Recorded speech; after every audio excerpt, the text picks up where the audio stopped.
Hey everyone, welcome back to my channel. Today I'm going to be planning for the week of October 28th through November 3rd, and I'm using a kit from Sweet Kawaii Design called Halloween Critters 2.0.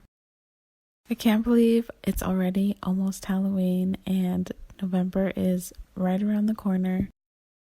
In South Carolina, there were a lot of Halloween events that I went to and I took PJ to, but in my town I haven't found much to do. So I've just kind of been doing my own crafts at home, and the boys have been having fun with all of the different crafts we've been doing. I'm really looking forward to actually dressing up and hopefully getting a nice family photo.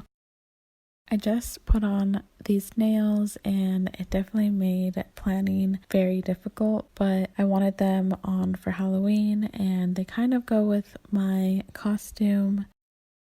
I really wanted to incorporate some of my Halloween washi into this spread, so I decided to put some cobwebs above the date covers. I noticed that there was some space up there, so I think it turned out nicely, and I'm going to try to incorporate some more washi throughout the week once I kind of have more set plans.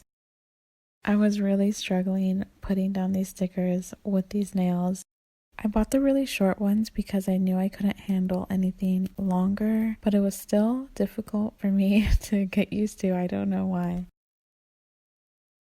For this week, I am setting up all the to-do lists in the middle of the spread, and when I was looking at the kit and how all the full boxes were set up, I thought that it would be perfect for color blocking, but there's actually a lot of extra full boxes, and the only colors in this kit that are repeating are green and orange, and the full boxes that were extra were some of the different colors. So basically, if I wanted to use all of the stickers, I wouldn't be able to color block.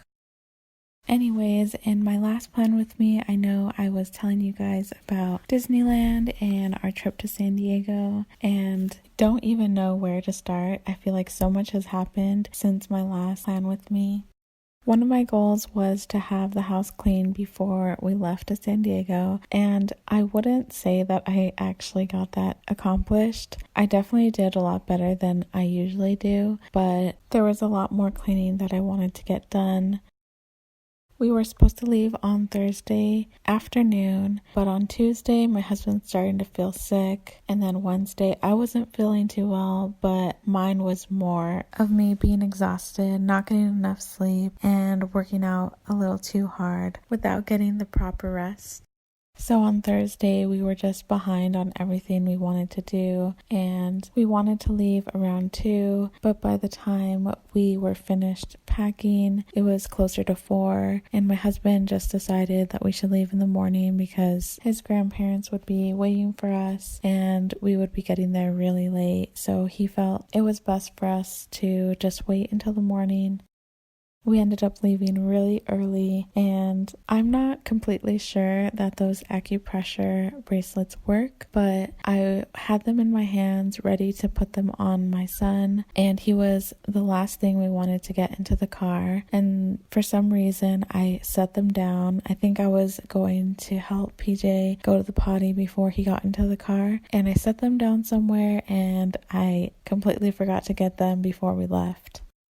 Long story short, Benny ended up getting sick pretty early on in our drive, and it was really freezing because it was like 6 in the morning. So we did open the windows and we were just freezing the rest of the way. I squished into the back seat with both my boys, and I pretty much had to keep Benny distracted the entire way, which was exhausting.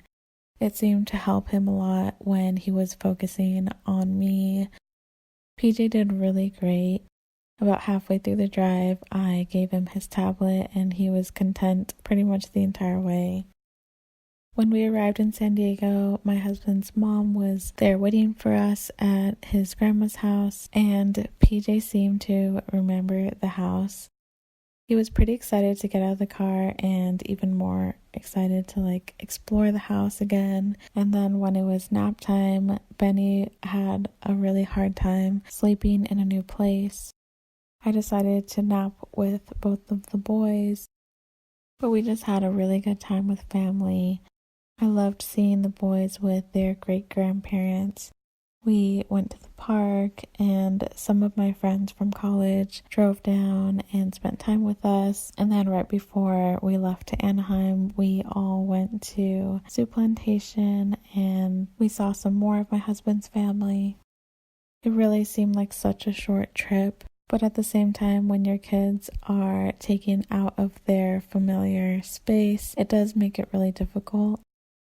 Benny was definitely the one keeping us on our toes. We had to constantly follow him everywhere and make sure that he didn't get hurt or get into anything.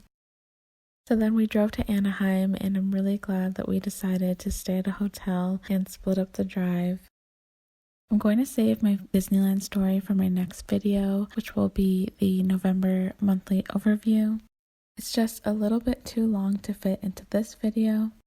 But we really did have such a great time with family, and my husband was talking about wanting to come back during the holidays, although it is going to be a little tricky because we do have a dog and we had my brother watch him while we were gone, so we kind of have to see if anyone would be available to watch him. It still seems surreal that we are actually living close to family and we are going to be able to see them during the holidays. Some of the things that I have highlighted for this week are, of course, Halloween. We will be taking our boys trick-or-treating. I don't know how long it will last or how active our neighborhood is with trick-or-treating, but if anything, we can go to my mom's house and my aunt's house, and the boys won't really know the difference. I remember when I first moved to Washington, I was so excited to pass out candy for Halloween, and we bought 2 huge bags at Costco, and I put together a bunch of treat bags to pass out, and we did not get one trick-or-treater at all. Looking back, it does make sense because in Washington, where we lived, there were a lot of trees. It was kind of like a woodsy area, so the roads weren't really safe for walking, and there weren't really sidewalks where we lived, so I think a lot of the schools held trunk or treats or that type of thing on Halloween instead of the neighborhood trick-or-treating. And then when we moved to South Carolina, we did get some trick-or-treaters, but we were all the way in the back of the neighborhood, and most of the trick-or-treaters went around the front, so I don't really know what to expect here in California. My mom lives less than a mile away, and she says she doesn't get that many people, but there seem to be a lot more kids on our street, so we will see. Another thing that I have on here is the launch date for Shane Dawson's new palette. I have been marking all of his episodes in my planner, and I am not super into makeup, but I am very tempted to get this palette.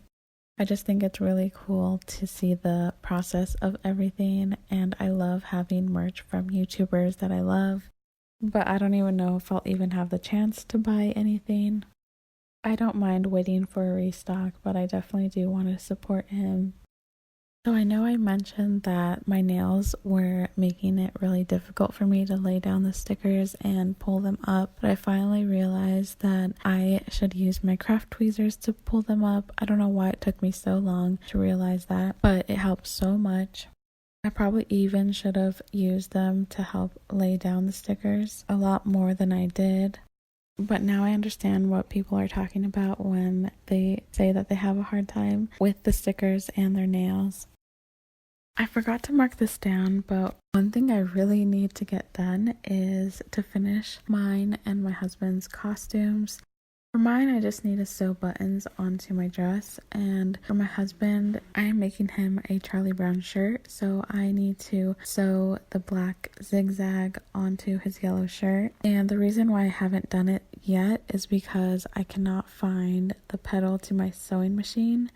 There is a way that you can sew without the pedal, but since it's a zigzag, I really want to be able to go slow and move at my own pace. So my current goal is to go through boxes and try to find the pedal. I know I've seen it, I just have no idea where it is or which box it could be in. But I do need to remember to mark in my planner to finish my costumes.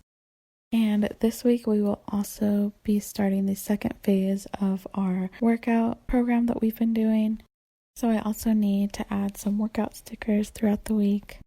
But that is all I have planned so far. Thank you so much for watching, and I will see you next time.